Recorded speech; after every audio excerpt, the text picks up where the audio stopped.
First press and hold on the power button until the lock icon disappears to unlock the control panel.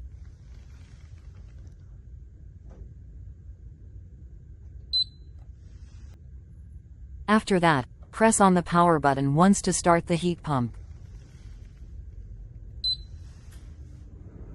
When the blue energy saving icon lighted up, this indicates that the heat pump is turned on.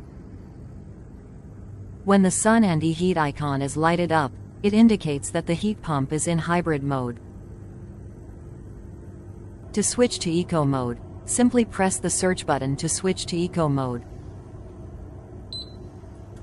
The boiling icon lighted up indicates that the heat pump is in eco mode.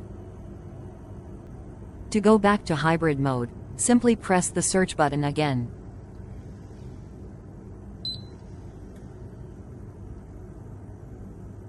Once you have choose your desired mode, press the power button to turn off the heat pump.